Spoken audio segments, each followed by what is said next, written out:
Seguimos no faladoiro tras a entrevista hoxe a Yolanda Díaz, coordinadora nacional de Esquerda Unida e vicevoceira de AG no Parlamento. Abrimos xa a tertulia e facémolo un día máis en clave local. Gerardo Conde-Roa, alcalde de Santiago durante 9 meses, único candidato do PP en Compostela que foi quen de gañar as eleccións con maioría absoluta, xa non é membro do Partido Popular. Tras a condena que coñecíamos onte, 2 anos de prisión e multa de 580.000 euros por fraude fiscal, Conde-Roa pedía a baixa no seu partido, un xesto que pro presidente da Xunta é coherente co que fixo despois de ser imputado, que foi deixar precisamente a alcaldía da cidade. Imos falar hoxe deste asunto e, por suposto, da marcha das investigacións sobre a morte da pequena Asunta Basterra.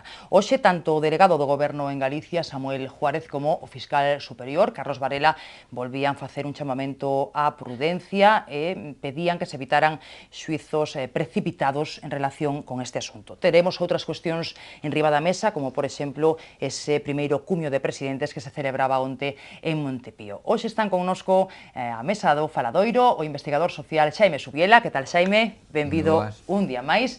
O profesor de Economía da Universidade de Santiago, Xaquín Fernández Leiceaga. Que tal, Xaquín? Hola, benvido. E o abogado Javier Sánchez Agustino. Hola, Javier. Hola, que tal? Benvido tamén. Bueno, primeiro asunto, a condena a Conde-Roa, da que hoxe falaba en termos moi medidos o seu sucesor na alcaldía, Ángel Currás. Imos escoitar para comezar o que dicía o rexedor compostelán, logo comentamos este asunto na mesa. A valoración que fago é que respeto sempre as sentencias judiciais, os autos judiciais tamén, e que, por outra parte, isto se enmarca dentro do ámbito privado de Gerardo Conde-Roa, que, por outra parte, vai a recurrir esa sentencia, e nada máis, é unha persoa que non está na vida pública, que non está no Concello, e que, ademais, precisamente esta sentencia fai referencia a unha empresa súa no ámbito privado seu. Bueno, pois destaca Ángel Currás esa actuación no ámbito privado dunha persoa que xa non está na vida pública. Decía eu en termos moi medidos porque onte a concelleira María Pardo, fichada por Conde-Roa para a vida municipal, pois destacaba precisamente que foi o único que foi quen de gañar as eleccións con maioría absoluta pro Partido Popular, non? Conde-Roa xa non está no PP, algo que para Feijóo é coherente. Presentará recurso, veremos que sucede. En todo caso, bueno, pido pois unha valoración sobre unha condena que na cidade obviamente dá moito que falar, non? Unha condena a que lle poderían seguir outras, porque non é este asunto de fraude fiscal o único proceso que ten aberto Conde-Roa, non? Está imputado na operación Pokémon e tamén no chamado caso Carril, non? Vou empezar por Javier, ten que ser así, non? Bueno, tanto Xaquín como Javier foron concelleiros composteláns, Javier na etapa en que precisamente Conde-Roa lideraba a oposición, tamén antes, non? Pero nesa última etapa coincidiches con Gerardo, non? Así que empezamos por ti, non sei que che parece, que valoración se pode facer? Bueno, por suposto que a etapa na que eu fui un concelleiro foi bastante máis tranquila que a etapa destos últimos anos de goberno, pero en todo caso, bueno, pode parecer un tópico que dixo o alcalde Currás, pero bueno, nestes tipos de asuntos hai que respetar as decisións judiciais, es que non pode ser de outra maneira, non? Efectivamente hai unha condena que está inmersa dentro dunha sentencia, dunha resolución judicial que admite un recurso e, polo tanto, haberá que esperar finalmente a resolución da Audiencia Provincial, pero o que pon de manifesto tamén que a coherencia do que ten que ser a executoria de calquera político en calquera partido, non? É dicir, se os códigos éticos dos partidos, de calquera partido, pois exixen un determinado comportamento, como pode ser a demisión das responsabilidades públicas, como xa aconteceu neste caso, e logo pois a mellor a baixa no partido ou mesmo a apertura dun expediente disciplinario aos efectos de exixirlle pois precisamente esa posible baixa, pois pode parecer un tópico, pero eso ten que ser pois digamos algo ata certo punto pois razonablemente normal e habitual, entrecomillado, no que ten que ser as responsabilidades daqueles que están pois, en responsabilidades de servicio público.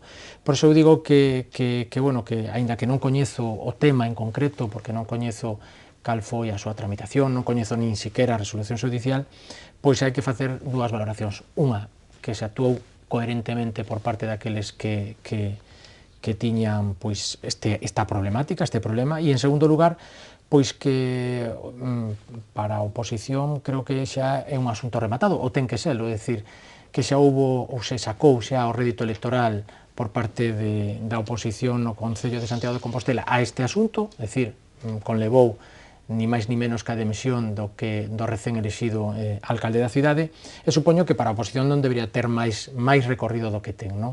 Porque nos últimos días escoitei pois en algúns membros da oposición pois tratar de reverdecer este asunto. Onte mesmo, sí. Reverdecer este asunto, e creo que precisamente tamén unha responsabilidade que se lle ten que exixir aos políticos é, pois, bueno, pasar páxina dun asunto, lóxicamente facer reflexións para que non volva a pasar, porque isto non está exento que poida pasar en outras formacións políticas, evidentemente. Como ti moi ben decías, existían outros asuntos que están pendentes tamén de resolución judicial, pero se digo eu que hai que actuar coherentemente, sobre todo que os partidos, dende un punto de vista institucional, orgánico dos partidos, meramente interno, pois teñan moi claro como teñen que respostar os seus membros ante situacións deste tipo. Eu creo que a cidadanía, os veciños, as veciñas, o corpo electoral pois agradecería enormemente que o comportamento dos políticos fora sempre o mismo ante este tipo de decisións, e que non houbera sempre un debate de si tes que dimitir cando estás imputado, si tes que dimitir cando estás condenado, si tes que dimitir cando estás en prisión. Dicir, ten que haber, eu penso que os partidos, como reflexión final, xa remato, os partidos teñense que poñer de acordo cal ten que ser o comportamento, a resposta dos políticos en situacións como este. Creo que o máis importante deste asunto, por riba da situación personal daqueles que foron condenados concretamente neste caso. Os posicionamentos son distintos, agora mesmo digo, das forzas políticas, efectivamente, como vimos vendo nos últimos meses. A ver, Xaquín ou Xaime, o que queira. No, vamos a ver, de entrada coincido en que hai que respetar as decisións judiciais e o procedimento que está aínda seguramente pendente de concluir, porque pode haber posibilidade de recurso. En segundo lugar, este é un asunto que interpela unha actuación privada do señor Conde Roa, que tivo unha dimensión pública importante porque en aquel momento era ao mesmo tempo alcalde de Santiago. Eu creo que hai que considerar un acerto que dimitise no seu momento. Algúns pedimos a súa dimisión naquel momento, a pesar de desexarlle o mellor no terreo personal, porque considerábamos que a súa continuidade como alcalde iba a ocasionarlle dificultades de imaxe e de outro tipo ao propio Concello. Foi un acerto que o fixera e que dimitise. E como terceira, digamos, e última reflexión, eu diría o importante que é para os que entran no ámbito público ter atitudes exemplares, non? Se suscita en algúns medios si o Partido Popular no seu momento era coñecedor dos posibles problemas judiciais que tiña o señor Conde Roa e por que non parou isto antes. Se comenta, efectivamente, estes días, sí. Eu creo que é unha reflexión non para atrás, sino cara adiante, que ten a súa importancia. Sin dúbida, os partidos teñen que facer un esforzo grande para seleccionar, digamos, aquelas persoas que mellor os poidan representar, e un dos criterios claves neste asunto pois é a garantía de honradez, non? Nese sentido, eu creo que hai que facer un gran esforzo, porque hoxe, sin duda, os cidadáns nos piden máis que nunca que teñamos comportamentos dignos como cidadáns e como representantes institucionais, e despois, coincidindo con Javier, é moi importante que teñamos unha pauta de comportamento cando estes problemas judiciais xurden e que sigamos esa pauta. E aquí hai distintas sensibilidades. Eu, por exemplo, non son moi partidario de que unha imputación calquera conleve necesariamente unha dimisión. Depende digamos, das circunstancias concretas en que esta se dé. Sin duda, cando existe xa un pronunciamento judicial vía unha condena, sexa un non firme, pois pareceme sensato que isto conleve unha dimisión do cargo público. E por que non a imputación? Porque isto daría a posibilidade de utilizar esta arma con excesiva liberalidade na loita política, non? E eu creo que hai que tamén protexer o exercicio da política nese sentido. Xa para rematar, que é o que ten este caso de relativamente singular? Eu creo que o que ten de máis singular é que, digamos, os feitos non son negados, non? Por lo acusado e agora condenado, non?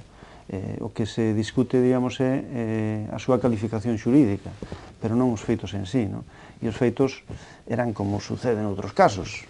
Imaginemos o caso italiano de Berlusconi, que foi condenado tamén por cuestións parecidas, constituyen, digamos, un delito en relación coa facenda pública que parece incompatible co exercicio dunha responsabilidade pública, non? É o que ten de singular este feito, non? Lembramos, por se alguén despistado, non pagar os feitos dos que falamos, non pagar 290.000 euros de IBE pola venda de 61 vivendas construídas por unha promotora da que era administrador único Gerardo Conde Roa. A ver, Xaime, a túa impresión sobre este asunto? Vexo vos así como moi comedidos, non? Ca cuestión, eu creo que, a ver, eu si lín a resolución e consta de forma clara que había intención de defraudar, é dicir, que non era unha cousa que se despistase, non, o sea, estaba claro que, digamos, que había dolo no asunto e que esa era a súa vontade, que non, o sea, que non fora ninguna confusión e que mesmo, bueno, as cousas que se poden facer en Facenda, que solicitar aplazamentos ou solicitar, el fixeras con anterioridade, co cal tiña perfecto coñecemento de que eso podía facer, co cal, digamos, que é un defraudador manifesto, digamos, non? Entón, na liña esta última que decía Xaquín, parece que a todas luces é unha persona que non sirve para ostentar un cargo público, unha persoa que hai demostración de que xusto está intentando enganar o que sería o servicio público. Entón, a min me parece, digamos, unha vergonza esta situación e creo unha cousa que creo que está moi ben que, digamos, dimita ahora do Partido Popular, pero, claro, o detalle era que dimitise antes, non? O sea, porque eu sí que creo que efectivamente había un coñecemento por parte do Partido Popular desta situación. Entón, para que están os códigos éticos? Pregunto meu. Para que están? Se non son capaces de, ante o coñecemento dunha situación deste estilo, non son capaces de evitar este bochorno para os cidadáns, hasta para o propio Partido Popular. Para que están eso? Bueno, pois eu creo que isto ten que ver con outras componendas, francamente. Creo que ten que ver con que Gerardo Conde Roa no seu momento apoiou a Feixóo para que Feixóo fose o candidato pola dereita en Galicia, e estas cousas logo se pagan, e entón, digamos, a condición de apoiar un ao outro era que o outro apoiase a un, e eu creo que eso é un dos elementos centrales desta cuestión. E isto, a min, e co caso de Conde Roa, francamente, me parece máis escandaloso que todo isto, porque, digamos, é unha persona que, con todo o respeto, creo que se dedicaba a darlle leccións de moral a todo o mundo. Unha persona que sabemos, que era unha persona moi conservadora, moi vinculada, desde logo non, pero moi vinculado ao Opus Dei, e que daba leccións a todo o mundo cunha severidade e unha intolerancia extremas. Entón, claro, ver que despois resulta que ese adalid da moral é un sinvergüenza, entonces, públicamente, polo menos, me parece que é algo que deixa unha situación un pouco de bochorno ao Partido Popular, francamente. Logo, non sei se toca, pero xogar así algo tamén coa relación entre a xusticia e a política, algo que tamén, de alguna maneira, comentabades, que, bueno, non sei se volvemos sobre isto, pero en calquera caso me parece que eso hai que decir. A ver a réplica, se algún quere facela moi brevemente, que temos pouquiño tempo. A ver, simplemente para decir que tampouco se trata aquí de escenificar un segundo debate xurídico sobre o que pode ser o xuizo, sobre o que poden ser o relato de feitos probados, non? Como fai Xaime, pero porque ademais creo que non é o lugar, non? É dicir, xa houve un xuicio que supoño que estaría rodeado de todas as garantías constitucionais, procesais e demais, agora hai unha sentencia e sobre todo a posibilidade de recurso ante esa sentencia. Evidentemente hai que esperar sempre, porque ata que a resolución sexa firme, eu non me anticiparía a facer xuizos de valor sobre aqueles que poderán resultar condenados, entre outras cousas porque non é a primeira vez que unha audiencia revoca unha resolución judicial, mesmo o Tribunal Supremo. Por iso, ata que a sentencia sexa firme de toda firmeza, como solemos decir en sentido coloquial, pois non faría valoracións, mesmo incluso traspasando a ámbito pois máis personal do interesado. E simplemente pois insistir en algo, dicir que este tipo de asuntos, non só esta condena, sino outro tipo de procedementos judiciais, sirva para algo que xa dixemos, non? É dicir, como ensinanza do que debe ser pois, bueno, pois un borrador dun código ético que ten que ser pactado polos partidos políticos e logo refrendado quizáis polos cidadáns a través das convocatorias electorais, non? É dicir, agora, nestes momentos, hai distintas sensibilidades, distintos pensamentos de como se ten que abordar cando un ten que ser imputado, cando un é imputado, como se ten que abordar a súa resposta ante esa imputación. Hai distintas posicións, pero creo que é un asunto o suficientemente serio como para que se teña tomado pois co mesmo rigor e seriedade por parte das formacións políticas. Xaime. Pero tú crees que o Partido Popular soupera da denuncia da Facenda Pública, digamos, sobre a actuación digamos, defraudando, tú crees que eso non era motivo suficiente para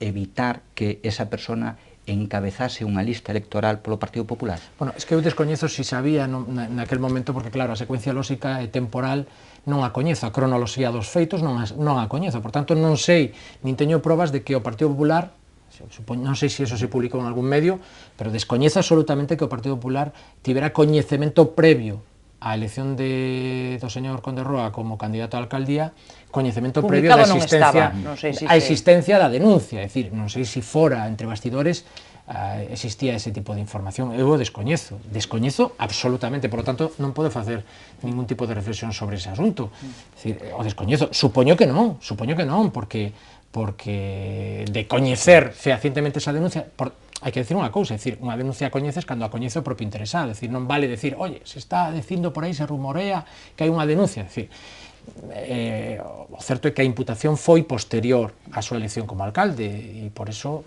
eu digo que moi probablemente non se soupera antes, pero descoñezo ese extremo. Non ten claro, pero bueno, se vos parecimos seguir con outro asunto, temos que falar un día máis da investigación sobre a morte da nena Asunta Basterra, sobre o debate do que moitos están a falar, non, en relación co tratamento informativo que se lle está a dar a este caso. Hoxe o Colexio de Xornalistas de Galicia e a Facultade de Ciencias da Comunicación da Universidade de Compostela facían un chamamento á responsabilidade dos medios ante todo o que se está a dicir, a publicar dende ese tristísimo suceso. Tamén o BNG dicía nas últimas horas que cree que se incumpriu o código deontolóxico e as recomendacións que se dan para abordar este tipo de casos. Falaba unha presentación das palabras de Carlos Varela, o fiscal superior de Galicia, de Samuel Juárez, delegado do Goberno, pedindo unha vez máis prudencia, responsabilidade, que non se fagan xuizos paralelos, como vos sabedes que se están a facer en moitos medios. Teño que dicir que non nesta tertulia na que falamos todos os días deste asunto con absoluta corrección por parte de todos os tertulianos, e sei que hoxe tamén vai ser así, pero sobre o debate que sí que está vivo e é interesante, vos que pensades como cidadáns, como persoas de Santiago, supoño que tamén moi afectadas por este suceso, non? Que nos conmociona a todos, como decimos todos os días, que pensades? Por exemplo, Xaquín.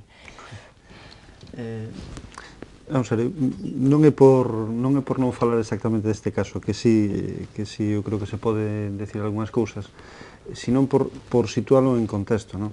Eu creo que temos nos últimos anos un debate en todas as sociedades, tamén na nosa, sobre os límites da información, non? Hasta onde levar isto? É dicir, onde trazar as fronteiras do público e do que debe ser o ámbito privado, non? A miña casa é o meu castelo, se decía antes no ámbito anglosaxón, pero parece que agora tampouco é así. Isto tivo unha dimensión pública moi importante, por exemplo, no caso Wikileaks. Os gobernos deben ser absolutamente transparentes, non debe deixar nada ao marxen dos ollos dos cidadáns. Isto vai un pouco máis alá, aínda, porque non estamos falando ni siquiera do ámbito público, da acción gubernamental, sino do ámbito propiamente privado. E sí, os medios son importantes, e hai que seguramente facer unha reflexión sobre ese papel. Eu entendo que os medios queren vender, a xente quere saber, o sangue vende, en todas partes, os gladiadores en Roma era un espectáculo moi seguido, as lapidacións públicas en moitos lugares concentran cantidad de xente, e este tipo de noticias tamén suscitan o interés e a curiosidade pública. A mí o que me preocupa máis é que dá a impresión de que hai unha colaboración necesaria desde as administracións para que isto poida suceder. E non é por non falar dos medios, que podemos falar deles, pero creo que isto tamén hai que traerlo a colación. Que un poida acceder desde a súa casa a declaración que fai unha persoa diante da policía, me parece gravísimo. E isto é posible.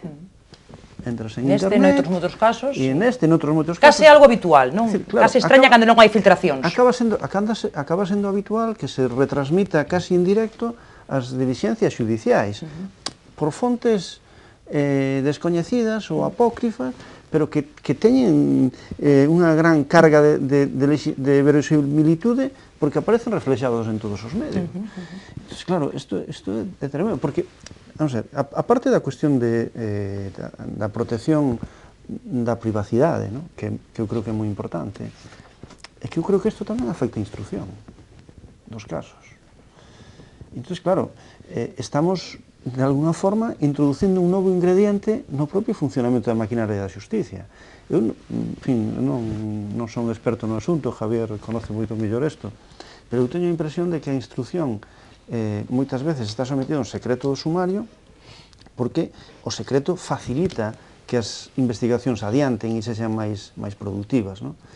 Cando, de alguna forma, se está alterando isto, primeiro, se dificulta a investigación e, segundo, se está, digamos, cargando de maneira unilateral sobre algunhas persoas que se ven sometidas a ataques públicos en fin, significativos sin posibilidade de defensa. Entón, claro, eu creo que isto había que tomarlo realmente moi en serio, moi en serio. E a mí o que me extraña, sinceramente, é que non haxa, o delegado do goberno di hai que defender isto, pero claro, o delegado do goberno é o superior xerárquico da policía, e o Consello Xeral do Poder Judicial está por encima de outras persoas.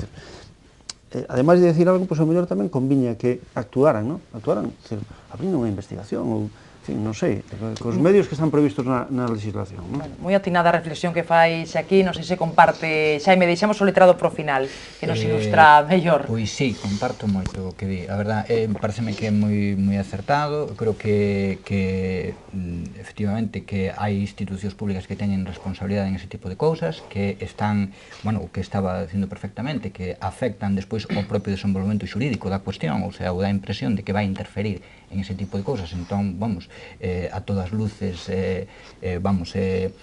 hai unha responsabilidade de quen ten que velar por o seu secreto para que xustamente non se deforme o discorrer da cuestión. Entón, eu creo que por aí, pero como el xa tratou moi ben a cuestión, entrando na cuestión dos medios de comunicación que tú comentabas ao principio, pareceme que a ver, eu creo que aí está un pouco a cuestión esta de facer espectáculo, non, digamos, de que os medios sexan espectáculo, e entón como se convirte unha cousa destas en morbo, entón como efectivamente tamén como o morbo de alguna maneira vende, e eu creo que aí sí que podemos tamén comentar a respecto dos límites que ten que haber en eso por parte tamén de outro mediador necesario, que serían os medios de comunicación. Entón, como os medios de comunicación teñen que ter un papel, hoxe salían os profesionais, digamos, por distintos ámbitos, apelando tanto os editores como os profesionais. Entón,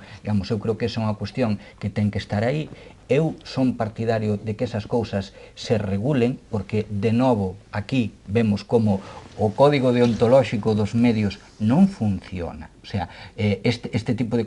Eu non son moi partidario de grandes regulacións, pero aquí estamos vendo que aquí non funcionou. E eu creo que este tipo de actuacións, por exemplo, no Reino Unido, que son justamente moi cautos da privacidade e tal, se empezou a regular agora tamén a partir da cuestión das filtracións estas nos medios de comunicación, e deronse conta, eles, digamos, de conciencia moi liberal, que ten que haber uns certos límites que teñen que estar regulados por lei, porque se non é así, ao final, a autorregulación, digamos, esta cuestión dos códigos, estamos vendo que aquí está quebrando por todos os lados, en canto profesionais, en canto tal, e entón, este espectáculo a verdad que está sendo bastante bochornoso, o sea, si facemos un pequeniño repaso dos bulos que saliron todos estes días, o sea, do crédito que se lle deu, o sea, rompe toda a lógica da veracidade, do contraste da información, toda a lógica xornalística básica está rota, o sea, démoslle crédito a que a mai de Asunta non era filla de tal, deuselle crédito a que, o sea, cousas do máis básico, entón, bueno, que haxa un mínimo de contraste por ben digamos, da privacidade, pero por ben da información pública tamén, e desde logo eu creo que os medios non están solo para alimentar o morbo, senón para cumplir unha función social, non? De información e de certo cuidado. A ver, Javier, que tomaches moitas notas. A ver, empeza polo que queiras. Que este asunto fora do que o carácter terrible e a consternación personal que a min pues, me causou, e supoño que será algo generalizado en todos os composteláns, e supoño que en toda España, pois máis alá pois abre moitísimos debates que creo que novamente poden valer para unha nova ensinanza, non? É dicir, de como se teñen que abordar este tipo de noticias e de información. Sí que é certo que hai unha percepción entre todos, despois do calor inicial da información, de que hubo unha certa carreira informativa por ver quen tiña o último informe, anuncio, información, dato... Un parente que pasaba por ali. Efectivamente, prácticamente se abriu as portas das casas destas persoas, do pasado, do futuro. Bueno, pois a verdade é que un chega á conclusión de que efectivamente hubo unha carreira informativa por saber todo relacionado con este asunto, non? Ás veces, bueno, pois o reclamo da información leva pois a que os medios de comunicación pois teñan que entrar nesta carreira, non? Neste xogo de información. O terrible do asunto é que paralelamente se vai facendo un suizo por parte da opinión pública, porque, a fin de contas, os medios de comunicación van formando opinión. Entonces, necesariamente, os veciños, aínda que non queran, é dicir, a ciudadanía, aínda que non quera, vai recibindo toda esa información e se está formando unha opinión a través daquilo que está vindo pola televisión, lendo nos medios de comunicación, e ao mellor esa opinión está mal formada porque a información, como se estaba moi ben dicindo aquí, pois non está debidamente contrastada, non? Eu son dos que digo de que a información que non está contrastada por 3 fontes, polo menos, non debería ser publicada nunca, e cando é publicada e non contrastada, debería de chamárselle a atención a aquel que fai publicación desta información.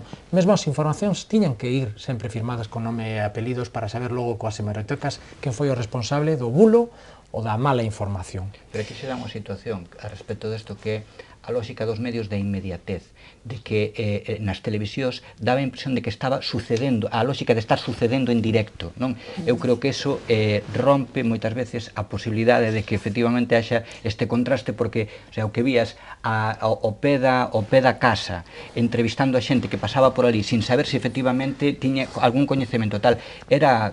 Non sei se distinguides entre medios públicos e privados, non sei... Sí, vamos a ver, eu penso que... Eu sí, non sei se vos tamén, pero...